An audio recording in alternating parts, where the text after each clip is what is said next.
Bet tagad mazliet atpūtīsimies no sniega druģa un ļausimies teātra mākslas valdzinājumam.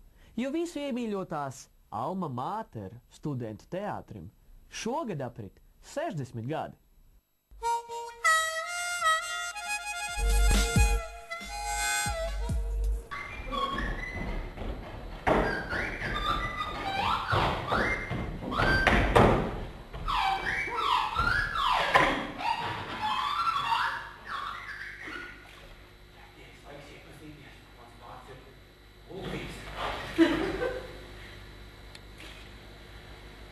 Šogad LU teātrim ir diezgan tāds liels cipars. Pēdējos 10 gadus pavērtējot, par ko pašam ir vislielākais prieks? Man vislielākais prieks ir, ka teātris ir attīstījies no tāda teātra, kurā ļoti maz cilvēku, līdz tādam diezgan brangam aktieru pulciņam.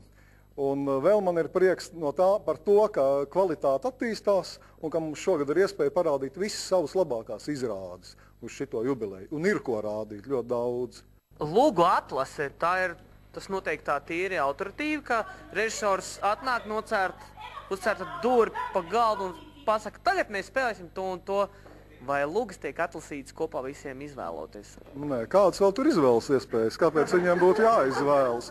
Protams, ka lūgu noliek režisors priekšā, vai ir arī tādi nekaunīgāki aktieri, kas atnes lūgas. Ja? Nolcērti režisoram priekšā un saka, šito būs jāiestudē. Tad man atkal nav kur palikt vairāk, un es ņemu un iestudēju.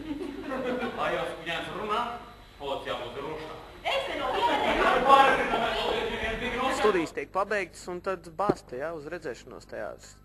Es tā kā te vēl stāvu. Un cik ilgi vēl te stāvēsi? Kamēr ar kāju pa pakaļ.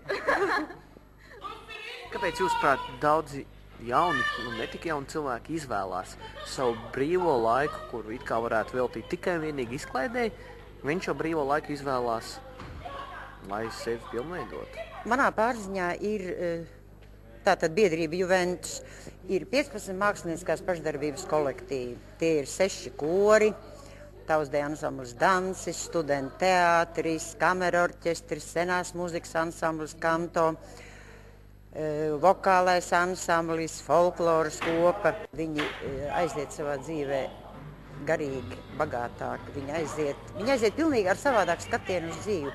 Viņiem nav laika nodarboties ar kaut kādām muļķībām tādām galīgi. Jo viņiem tāpat ir studijas, darbs, jā, un arī, kā teiksim, tas ir fanātiķim jābūt, lai nāktu un visu laiku to darītu. Kas tad ir tik īpašs LU studentu teātrī, kas jūs atšķir no citiem? Īpaši esam mēs visi, un režisors ir īpašs, un mums te draugi malači ir īpaši tādi, ka tā dabīgi galvenais, kad atnāk un paslinko, un tad kaut ko izdara un padzer tēju, un tajos tējas starplaikos kaut kas arī sanāk, un tas, kas sanāk, tas jau tā kā skatītājiem jānovērtē. Par šīs nedēļas repertuāru, kādiem cilvēkiem ir paredzēts šīs izrādes? Izrādes ir paredzēts visiem cilvēkiem, kuriem nav šajā vēlajā vakara stundā pirms 7 slinkums uzvilkt savu vējjaku, iekāpt 5. vai 3. trolejbusā un atbraukt līdz ķīmijas fakultāti. Es domāju, ka neviens nebūs vīlies. Sestdien izrāde Pērnas ar Čulimskā. Nāciet skatieties, tas mūsu jaunākais iestudējums. 16. jā, 16.00 sākas.